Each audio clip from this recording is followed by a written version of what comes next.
mess around with me. Okay? Do not redeem! Do not redeem! Do not redeem the card! What? Do not redeem the card! I try not to be an angry person. Anger could lead to a lot of unsettling and unnecessary things. But what gets me angry without fail is when I'm waiting for a Snapchat from my best friend and it's Team Snapchat. Oh yeah, and scammers! Like, where do they get off stealing millions of dollars away from hardworking people like me? Makes me sick to my stomach thinking that they can actually get away with this. Mr. Krabs and Carter Peterschmidt would not let that slide. And neither will I. Over the past 3 years, I have been a target of some scams, and I just want to bring to light and awareness to those who may have been suffering from the same kind of scams. So here we go, my scam experiences. Phone calls. Back when I wasn't educated about answering numbers I didn't know, this scam call center, who I assume came from India, like, come on, let's be honest, they just kept calling my phone. And rarely would I be home when they called, I would always be at work. I was rather hesitant to answer the calls a few times, but so many scenarios just popped into my head. What if it's a family member and I just didn't have their number? Or what if it's my ex-girl calling and she's calling to admit that she was wrong and I was right and she regrets ever leaving me for that Chad who probably cheated on her 10 different times? My curiosity was too much, so I answered. Hello? Hello, sir. This is Steven calling from the district communications office. Boy, what the hell? Why are they calling me? Yes. May I help you? Yes, sir. It appears that your social insurance number has been leaked and is now being used by somebody else.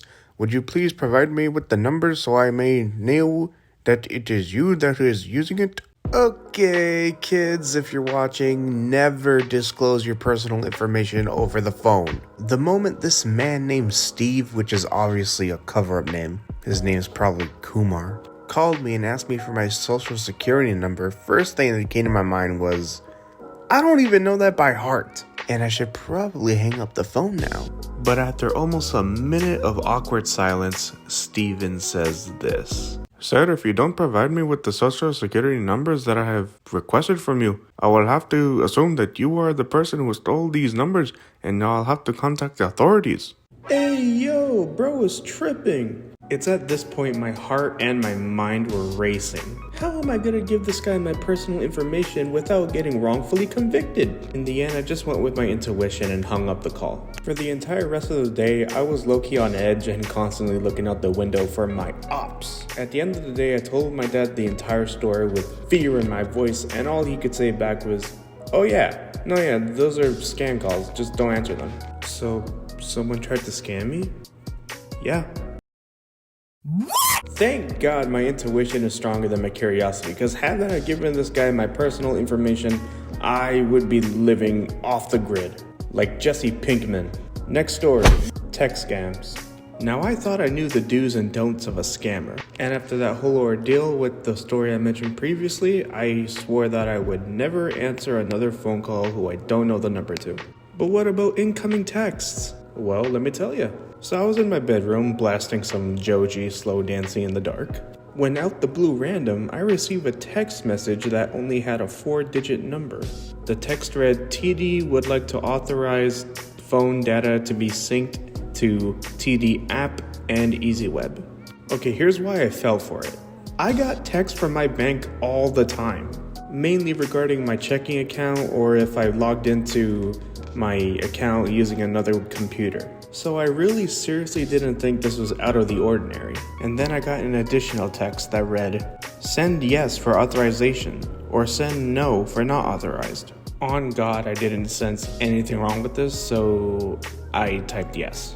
So one evening, I'm out having dinner with my family when all of a sudden I get a phone call from my bank. And what they told me sank my heart down to my booty hole. $1,000 was taken from my account. I was so livid I ended up eating the rest of my dinner in an aggressive fashion.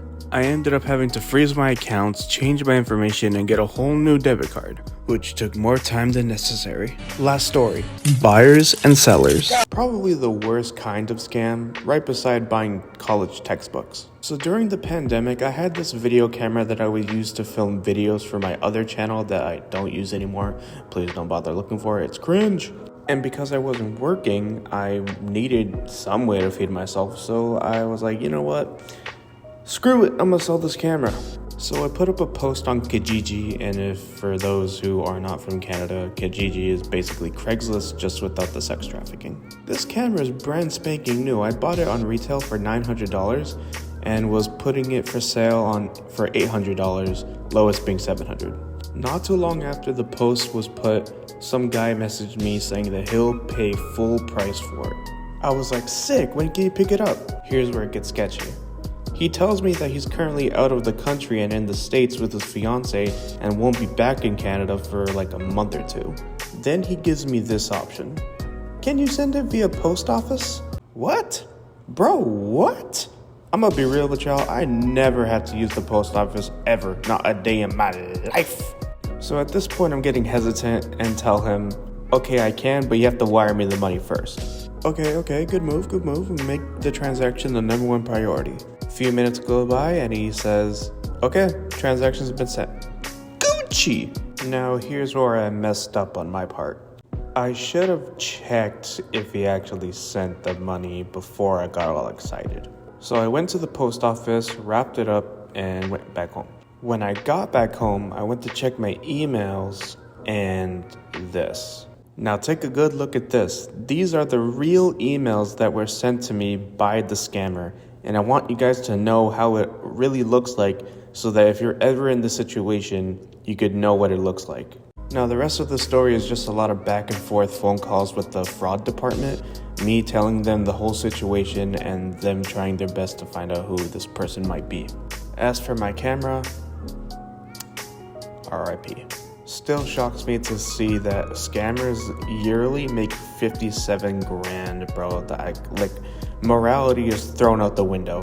And if anyone watching this has experienced the scams that I've mentioned in this video, just understand that I know what you went through, and just in the future be very cautious of what you're doing on the internet and in person. If you enjoyed, please like, comment, and if you want, subscribe. Catch you in the next one. Good day. If you're a dirty scammer, please press 11 teen.